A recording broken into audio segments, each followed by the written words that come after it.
Kurang lebih 3 bulan lagi, pesta demokrasi akan berlangsung secara serentak.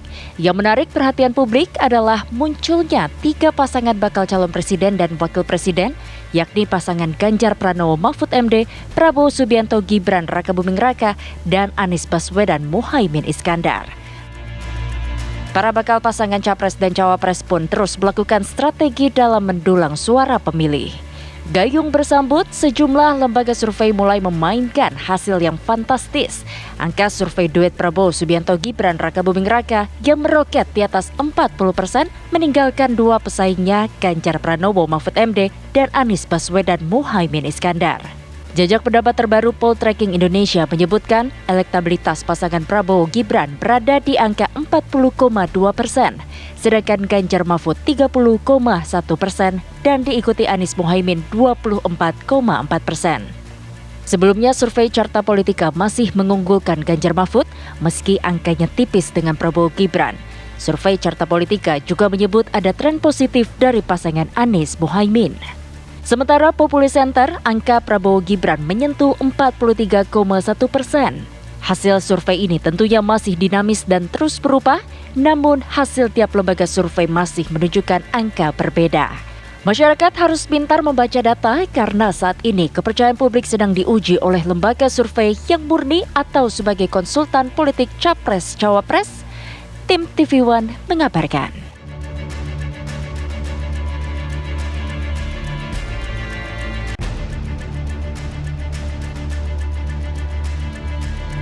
Kurang lebih 3 bulan lagi, pesta demokrasi akan berlangsung.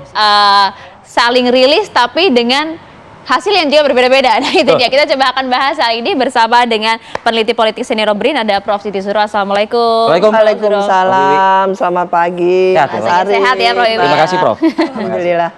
Ini segar ceria hari ini Prof. ya. Nah tapi kalau kita melihat nih hasil berbagai lembaga survei. Bertubi-tubi nih. Bertubi-tubi. 1, 2, 3 hari terakhir. Betul sekali, dengan hasil yang berbeda. Ya. Ada yang kemudian lembaga survei yang membuat Ganjar Pranowo dan juga Mahfud MD menjadi posisi nomor 1. Ada juga yang kemudian Prabowo Subianto dan juga Gibran Rakabuming Raka menempati posisi pertama. Tapi bagaimana kemudian publik harus percaya dengan hasil survei ini kalau kemudian hasil yang ditampilkan seperti itu? Iya, ini usernya siapa? User dari hasil survei itu siapa? Publik ya.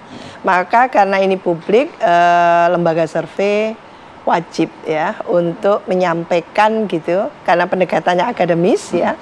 Ini disampaikan seterang benderang mungkin, setransparan mungkin, dan seakuntabel mungkin, gitu ya. Karena kita juga tahu bahwa kualitas dari SDM secara keseluruhan kita ini kan tidak seluruhnya pendidikannya sangat. Ya, setuju dengan itu. Lah, maka di mana sebetulnya ada nuansa yang bagi lembaga survei itu adalah fungsinya untuk menyempurnakan fungsi dari media. Jadi media itu adalah pilar kelima demokrasi. Lah, untuk bekerja efektifnya dan sebagainya media tadi itu memang bisa disempurnakan dengan hasil survei. Mengcapture publik tapi secara at the moment gitu ya. Betul. Jadi bagaimana menyampaikan secara katakan hasil data konkret lalu bisa dipertanggungjawabkan dan ini mengandung nilai literasi. Ya, edukasi, pencerahan kepada masyarakat. Apakah itu targetnya dari lembaga survei? Lah, kalau berubah-berubah beda-beda seperti ini, kira-kira perbedaan tadi itu sesignifikan apa? Lalu apa pengaruhnya kepada masyarakat? Maka kalau menurut saya memang usernya semua pemilu ini masyarakat kan. Jadi rakyat kita ini yang harus diedukasi. Supaya memahami betul apa sebetulnya survei itu. Ketika survei mengatakan gitu ya, hasil persentase tertentu untuk masing-masing pasangan calon, itu maknanya apa? Apakah itu dinamis saja? Apakah itu menggambarkan nantinya gitu ya, klimaksnya akan katakan gitu ya, didominasi oleh pasangan tertentu. Lah, itu harus ada pembelajaran.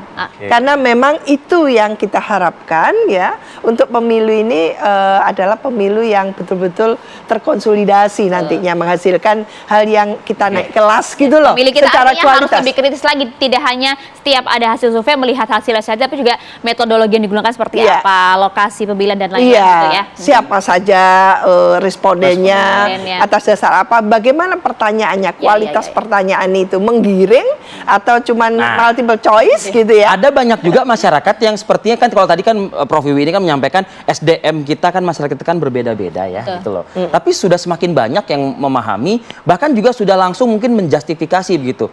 Ah, itu mah bukan lembaga, itu konsultan. Nah, ini nih coba Prof Wiwi kita ulas Iya. di segmen berikutnya ya, Prof. Kita jeda dulu sejenak, kami akan kembali saat lagi. Ya, kita masih bersama dengan Prof Siti Zuhro, Prof Wiwi, melanjutkan pertanyaan saya yang tadi sempat tertunda itu. Ini masyarakat juga seperti sudah yakin dan pintar juga begitu ya. Ada yang mungkin masyarakat menilai, ah itu kan memang udah orderannya seperti itu. Pertanyaannya, lembaga dan konsultan ini perbedaannya seperti apa sih gitu loh? Iya, kalau konsultan itu memang punya tusi ya, tugas pokok fungsi itu memberikan saran, memberikan gagasan, memberikan strategi taktik dan sebagainya untuk memenangkan dalam konteks pemilu tentunya. Dan itu absah, tidak ada masalah. Absah tapi haruskah di internal saja atau Iya, perlu di internal. Harus dipublikasikan atau gimana? Kan konsultan. Gitu? Konsultan. Jadi Mas Arief Fadil bisa menjadi konsultannya si Wulan, katakan untuk pasangan calon tertentu. Tidak masalah memberikan untuk konsumsi gagasan dan internal saja gitu iya, kan ya? untuk kemenangan dan sebagainya gitu ya. Nah, lembaga survei biasanya usernya itu publik gitu kan. Nah, ini kan usernya memang tim pemenangan, calon kan gitu. Nah, ini yang harus dibedakan. Tapi di Indonesia kan dua-duanya rangkap jabatan gitu, konsultan dan lembaga survei. Nah, itu harus dideklar gitu ya. Kalau ketika dideklar maka jelas sekali dia bekerja untuk gitu ya, satu lembaga, satu orang tertentu atau organisasi tertentu dan sebagainya. Jadi publik bisa melihat preferensi dari setiap lembaga itu, gitu kan artinya ya. Itulah yang istilahnya tidak boleh ada kebohongan publik gitu ya. Jadi ada dusta di antara kita.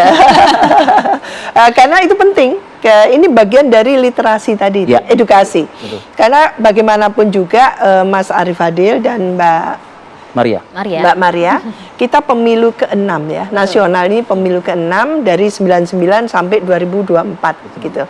Tentunya hitungan itu kan 1, 2, 3 itu selesai gitu. Oh hebat kita, naik kelas dan sebagainya. Ini 1, 2, 3, 4, 5, 6 seperti ini kan gitu. Maka ini pekerjaan rumah kita semua, baik stakeholders terkait pemilu ya, KPU, Bawaslu, institusi penegak hukum, birokrasinya, partai politiknya, masyarakatnya, medianya, lembaga surveinya, kompetisi kontestasinya bukan dalam konteks menang-menangan seperti itu. Untuk media dan untuk lembaga survei, kompetisi kontestasinya adalah menyuguhkan kualitas mereka untuk memberikan sebagai pilar demokrasi tadi itu, untuk menyampaikan kepada masyarakat bahwa edukasi, literasi itu dilakukan. Nah, karena khawatirnya dengan hal ini tuh Prof, khawatirnya nanti publik melihat hasil lembaga survei sebagai informasi dan kemudian diserap mentah-mentah dan kemudian berdampak juga dari hasil Pilpres 2024. Jadi publik juga termasuk pemilih harus pintar dan juga kritis ya melihat hasil survei ini gitu ya. Dalam konteks itu maka punyalah empati ya. Punyalah empati kepada masyarakat luas yang masih membutuhkan gitu pituduh, teladan, tutur kata, contoh gitu kan, edukasi, karena masyarakat kita sangat butuh itu. Itu yang paling penting. Teladanan. Iya. Jadi pemilu itu bukan ansih memperebutkan kekuasaan, bukan itu saja gitu loh. Bahwa dengan kepemimpinannya tadi itu harus ada pembelajaran. Itu pembelajaran. Terima kasih banyak Prof Siti Zuhro atas Paginya aja dapat pelajaran dari Prof Siti Zuhro. Penting nih yang terakhir nih.